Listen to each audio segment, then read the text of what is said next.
টুপি লাইভ নাকি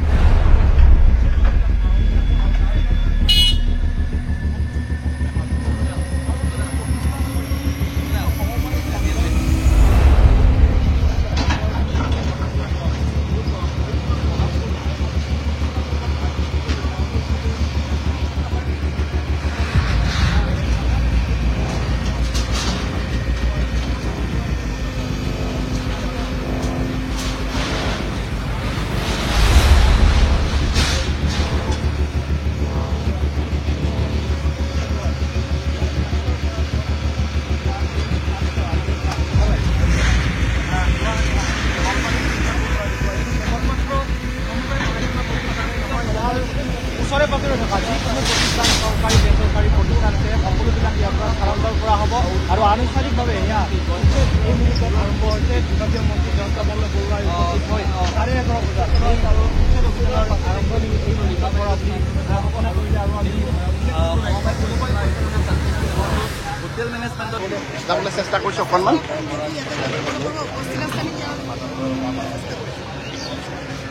আমাৰ সকলোৰে আটাইতকৈ ডাঙৰ কনচাৰ্ণ আছে শিল সংৰক্ষণ কেনেকৈ মুক্ত কৰিব আৰু শিলহাকো মুক্ত কৰিবলৈ হ'লে এই অঞ্চলৰ যিকেইটা অনুষ্ঠান আছে এই অনুষ্ঠানখিনি ইয়াৰ পৰা শিফটিং কৰিব লাগিব ইতিমধ্যে আমি অমিয় কুমাৰ দাস কৰিলোঁ আজি কোপাৰেটিভ মেনেজমেণ্ট ইনষ্টিটিউট পৰা শিফটিং হ'ব আৰু তাৰ লগে লগে আমাৰ ইয়াৰ পিছত টেনিছ কোৰ্ট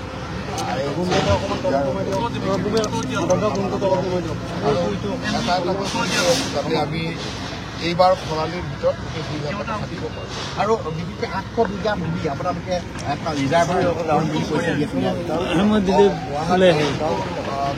বানপানী বা বানপানীৰ সমস্যা এই বানপানীৰ সমস্যাটো সমাধান কৰাৰ এটা ডাঙৰ উপায় হ'ল যে সম্পদটোত আমি এটা ডাঙৰ ৱাটাৰ ৰিজাৰ্ভাৰ কৰিব লাগিব আৰু গোটেই বিশেষজ্ঞসকলে যি ধৰণৰ ৰিপৰ্ট দিছে সেই ৰিপৰ্টৰ পৰা আমি নিশ্চিত যে এই শিলহাকত যদি ডাঙৰ জলাশয় এটা কৰিব পাৰি য'ত গুৱাহাটীৰ সৰহসংখ্যক পানী তাত আহি জমা হ'ব পাৰে কাৰণ এফালে দীপৰ বিল আৰু এফালে শিলহাকত তেতিয়াহ'লে আমি গুৱাহাটীৰ বানপানীৰ সমস্যাটো সমাধান কৰিব কিছু পৰিমাণে পাৰিম গতিকে আমাৰ লক্ষ্য আছিল যে গোটেই শিলহাকতো আমি কেনেকৈ মুকলি কৰিব পাৰোঁ শিলহাকত কিছু বেদখল আছিল বেদখলৰ পৰা আমি মুক্ত কৰিলোঁ বেদখল মুক্ত কৰাৰ সময়ত যিসকল মানুহ আছিল তেওঁলোকক আমি যি ধৰণৰ ক্ষতিপূৰণ দিব লাগিছিল সেই ক্ষতিপূৰণ আমি দি দিছোঁ এতিয়া আমাৰ কিছুমান অনুষ্ঠান প্ৰতিষ্ঠান আছিল যিবিলাক এটা সময়ত হয়তো চৰকাৰে এলটমেণ্ট দিছিল কিন্তু সেই সময়ত ভুলবশতঃ আমি জলাশয় বা এই অঞ্চলতে এলটমেণ্ট দিয়া হৈছিল গতিকে আমি সেই ইনষ্টিটিউটবিলাক বা অনুষ্ঠানবিলাকক আমি এটা এটাকৈ শিফটিং কৰি আছোঁ কেইদিনমান আগত আমি অমিয় কুমাৰ দাস ইনষ্টিটিউটে ইয়াৰ পৰা শিফটিং কৰিলোঁ এতিয়া কোপাৰেটিভ ইনষ্টিটিউটটোক আমি সোণাপুৰত তেখেতসকলক মাতি দিছোঁ কিন্তু অস্থায়ীভাৱে স্থানান্তৰ কৰিবৰ কাৰণে ৰিহাবাৰীতো আমি এটা তেওঁলোকক জেগা দিছোঁ তালৈকে তেওঁলোক শিফটিং কৰিব আৰু পিছত স্থায়ী হিচাপে তেওঁলোকে তাত মানে সোণাপুৰত বনাই ল'ব আৰু তেওঁলোকৰ যিটো ক্ষতিপূৰণৰ এমাউণ্ট প্ৰায় 10 কোটি টকা আমি তেখেতসকলক দি দিছোঁ গতিকে আমি যিটো প্ৰচেছ মতে হয় সেই প্ৰচেছ মতে কৰি আজি এতিয়া ইয়াত মানে ভাঙিব পৰা পৰ্যায়লৈ আহিছোঁ ইয়াৰ পিছতে আমাৰ IHM হোটেল মেনেজমেণ্ট ইনষ্টিটিউটখনত এই মাহৰ ভিতৰতে আমি ইয়াৰ পৰা স্থানান্তৰ কথা পৰিকল্পনা কৰিছোঁ তাৰপিছত টেনিছ কোৰ্ট আৰু জিঞ্জাৰ এই দুইটাই থাকিব এই দুইটাও খুব সোনকালে হৈ যাব কাৰণ এটা প্ৰচেছৰ মাজেৰে যাব লাগে প্ৰচেছৰ মাজেৰে গৈ আছে IHMখন এই মাহৰ ভিতৰতে আমি পৰিকল্পনা কৰিছোঁ আৰু তাৰপিছতে টেনিছ কোৰ্ট আৰু জিঞ্জাৰৰ কাম থাকিব গতিকে এই গোটেইকেইখন ইনষ্টিটিউট ইয়াৰ পৰা স্থানান্তৰ হোৱাৰ পিছত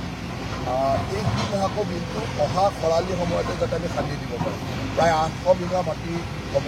এই 800 বিঘা মাটি এটা বছৰতে আমি খান্দিব লাগিব যাতে ভৱিষ্যতে তাত পানী জমা হৈ গ'লে আৰু পিছত আকৌ পানী সিঁচি খান্দিব লাগিব সেইকাৰণে আমাৰ লক্ষ্যটো হ'ল যে এই বছৰৰ ভিতৰতে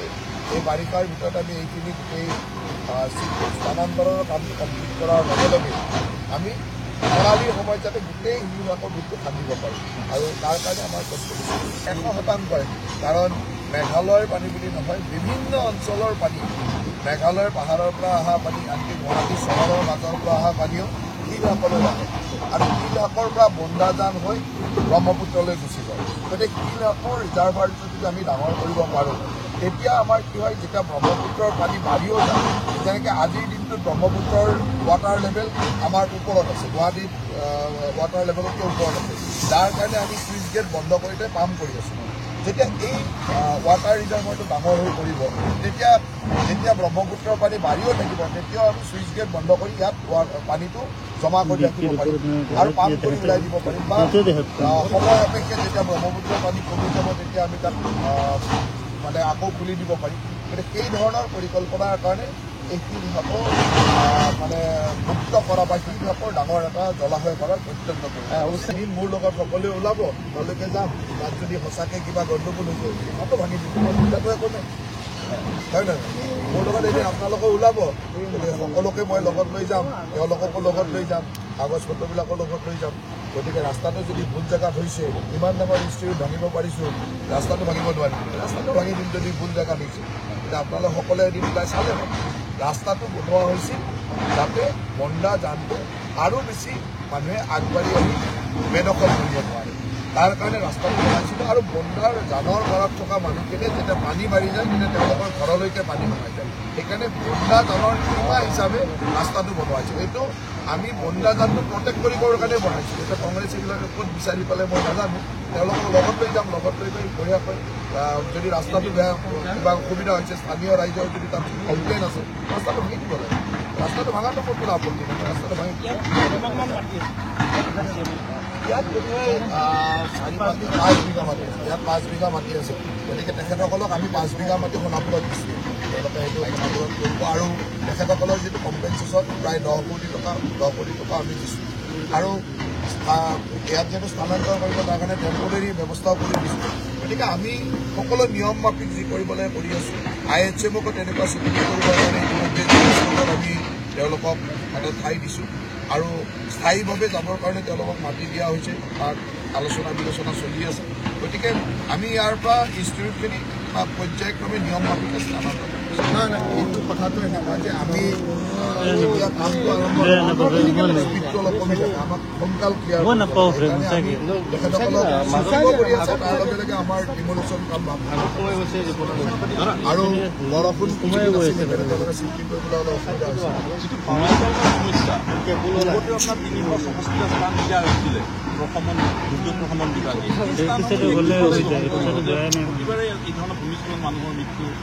ভূমিস্খলনৰ ওপৰত কালিও আমি আলোচনা কৰিছোঁ আৰু